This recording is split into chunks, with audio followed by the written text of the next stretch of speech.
Assalamualaikum warahmatullahi wabarakatuh. Hai semuanya, perkenalkan nama aku Felicia Queen Audila. Di video kali ini aku bakal menceritakan mengenai satu buku yang pernah aku baca nih teman-teman, yang berjudul Atomic Habits, atau bisa disebut perubahan kecil menghasilkan hasil yang luar biasa. Seperti ini contoh bukunya. Buku ini berargumentasi bahwa kesuksesan atau kegagalan hidup kita bukanlah hasil dari satu lompatan yang besar, melainkan akumulasi dari ratusan keputusan kecil yang kita ambil setiap hari.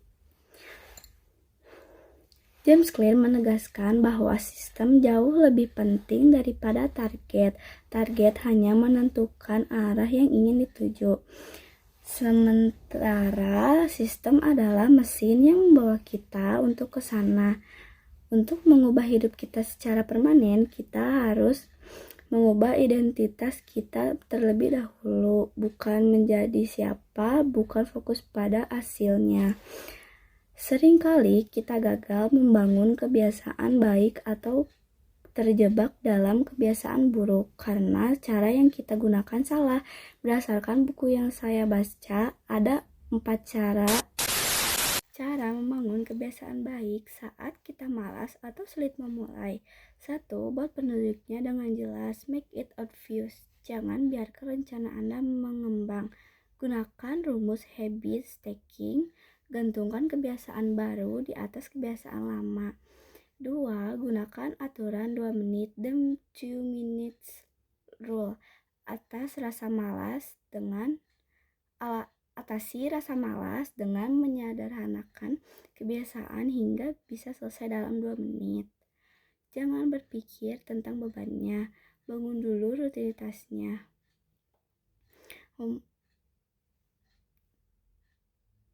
Biasanya Anda akan lanjut. Cara menghentikan kebiasaan buruk saat kita malas. Make it invisible. Jauhkan pemicunya dari pandangan mata. Jika Anda kecanduan bermain smartphone atau belajar, taruh handphone Anda di ruangan lain atau di dalam laci yang terkunci. 2. Persuade akses. Tambahkan hambatan agar Anda malas melakukannya. Jika suka begadang karena menonton Netflix, cabut akun Anda dari TV setiap kali selesai menonton, sehingga Anda harus repot mengetik ulang password saat ingin menonton lagi. Setelah aku membaca dan mengamati isi dari cerita tersebut, aku punya motivasi nih buat kalian. Seringkali kita merasa putus asa karena hasil dari usaha yang kita lakukan belum terlihat di awal-awal proses. Buku ini mengingatkan kita dengan santun bahwa usaha kita tidak pernah sia-sia, melainkan sedang diakumulasikan. Sama halnya seperti sebatang bambu yang menghabiskan waktu bertahun-tahun untuk memperkuat akarnya di dalam tanah sebelum akhirnya tumbuh menjulang tinggi ke langit dalam waktu yang singkat.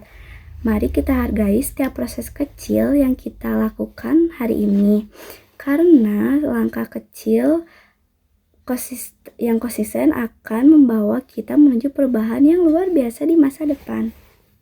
Oke guys, segitu aja cerita atau podcast dari aku. Terima kasih sudah menonton video aku.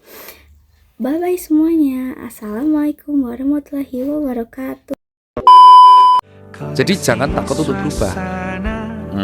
Gitu loh. Kadang kegagalan kita itu rata-rata karena kita malas untuk berubah, karena gengsi buat berubah. Betul. Karena sudah telanjur ngomong itu. Terus gengsi buat untuk mengakui kita salah dan berubah menjadi lebih baik. Berubah itu bukan salah, bukan berarti keputusan kita yang dulu salah, enggak. Berubah itu bisa jadi dulu benar dan sekarang ingin mencoba hal baru. Jadi berubah itu gak pernah salah dan gak pernah telat. Karena prinsip manusia itu akan berubah sepanjang dia berjalan seperti apa.